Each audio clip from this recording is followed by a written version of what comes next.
Students, इस आज हम रिलेटिविस्टिक मैकेनिक्स और न्यूटनियन मैकेनिक्स में डिफरेंसेस को देखना चाह रहे हैं। सो रिलेटिविस्टिक मैकेनिक्स जो है, ये दोनों जो मैकेनिक्स हैं ये क्लासिकल मैकेनिक्स का पार्ट्स होती हैं, right. Relativistic mechanics also a branch of classical mechanics and Newtonian mechanics is also a branch of classical mechanics. Difference ये होता है कि जो रिलेटिविस्टिक मैकेनिक्स होता है ये ऐसी बॉडीज पर का डोमेन ऐसी वेलोसिटीज पर होता है जो वेलोसिटी ऑफ लाइट के कंपेरेबल होती हैं, जबकि न्यूटनियन मैकेनिक्स का डोमेन ऐसी वेलोसिटीज के लिए होता है जो वेलोसिटी ऑफ लाइट से काफी कम होती है। So this is the major difference between these two branches of classical mechanics. तो इसी वजह से इन दोनों मैकेनिक्स के जो डोमेन्स हैं वो अलग अलग हैं। रिलेटिविस्टिक मैकेनिक्स जो है ये हेवनली बॉडीज या एस्ट्रोफिजिक्स से डील करती है, राइट, क्योंकि हेवनली बॉडीज की वेलोसिटी जो है comparable to velocity of light होती है, या ये पार्टिकल फिजिक्स में सब एटॉमिक पार्टिकल्स जैसे इलेक्ट्रॉन्स या चार्ज पार्टिकल्स जो कि किसी पोटेंशियल के द्वारा एक्सेलरेट हैं उनकी वेलोसिटी से डील करती है, क्योंकि उनकी वेलोसिटी भी comparable to velocity of light होती है। सो इसका जो डोमेन है रिलेटिविस्टिक मैकेनिक्स का, या तो ये ब्रह्मांड में लग रहा है इन द स्पेस, या ये आप चले जाइए एटम के अंदर, या ये लग रहा है एटम में, एटम के इनसाइड।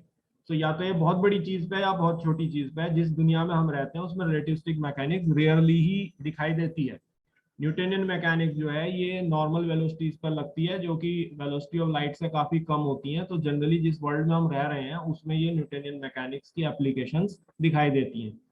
तो सबसे पहला जो इनमें पॉइंट ऑफ डिफरेंस है वो है कि रिलेटिविस्टिक मैकेनिक्स में जो है हम रिलेटिविस्टिक फोर्स की बात करते हैं, राइट। ये एक नॉर्मल फोर्स नहीं होती है, ये एक्सेसिवली लार्ज फोर्स होती है, जैसे कि किसी रॉकेट को लॉन्च करने के लिए फोर्स जो लगाई जाती है या मिसाइल्स को लॉन्च करने के लिए जो फोर्स लगाई जाती है, दिस इज रिलेटिविस्टिक फोर्स। तो हम जानते हैं कि फोर्स जो है वो time rate of change of momentum होता है।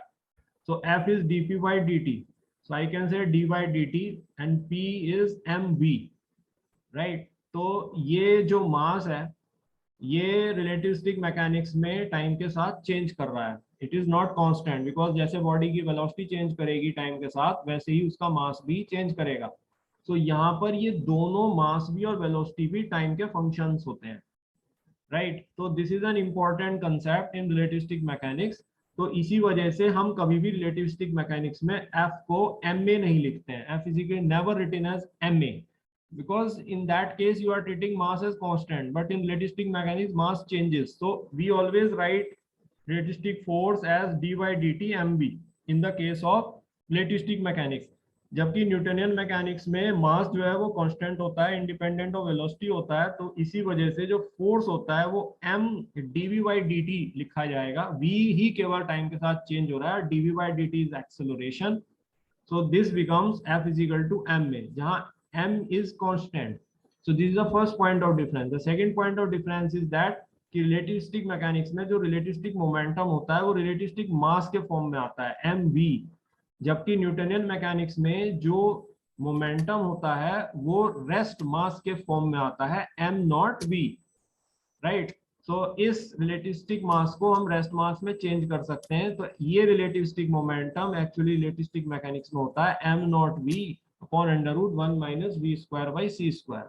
थर्ड डिफरेंस है रिलेटिविस्टिक मैकेनिक्स में जो रिलेटिविस्टिक काइनेटिक एनर्जी होती है वो mass gain into c square होती है। So mass gain is relativistic mass minus rest mass, जबकि न्यूटनियन मैकेनिक्स में जो काइनेटिक एनर्जी होती है वो half m naught v square होती है, वो हमेशा रेस्ट मास के टर्म में एक्सप्रेस्ड होती है।